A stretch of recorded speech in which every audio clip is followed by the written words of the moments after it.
కొండా సురేఖని మంత్రివర్గంలో ఉంచాలా లేదా ఇక తేల్చాల్సింది అధిష్టానమే.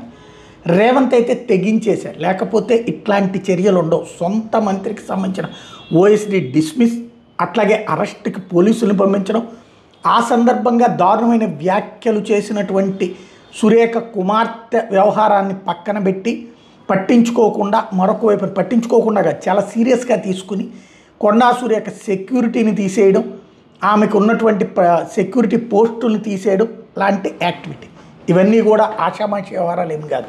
రేవంత్ అధిష్టానానికి చెప్పి చేసింది కూడా కాదు. తను చెయ్యాలనుకున్నది చేసి అధిష్టానం దాన్ని కవర్ చేసుకుని జాగ్రత్తగా చూసుకోండి అని చెప్పినట్టయింది. కొండా సురేఖ తాజాగా మీనాక్షిని కలిస్తే నువ్వు మీడియా ముందు ఏమీ మాట్లాడద్దు అని తేల్చెప్పింది. లోపల ఏం మందలించిందో తెలియదు. ఎందుకంటే రేవంత్నే అవినీతిపరుడుగా చిత్రీకరిస్తూ రేవంత్ సోదరుల గురించి దారుణమైన కామెంట్లు చేసుకొచ్చింది కొండా సురేఖ తనయ. అట్లాగే రెడ్లు బీసీలు అంటూ ఒక విభజన రేఖ తీసుకొచ్చింది. దాన్ని అంగీకరిస్తుందా కాంగ్రెస్ అధిష్టానం?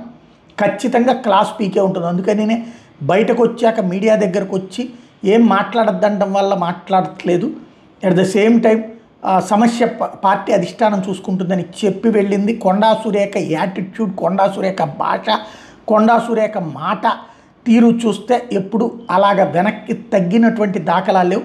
తద్వారా రేవంత్ ఒక విధమైన అప్పర్ హ్యాండ్ సాధించారు. ఫైనల్ హ్యాండ్ ఏమవుతుందో చూడాలి.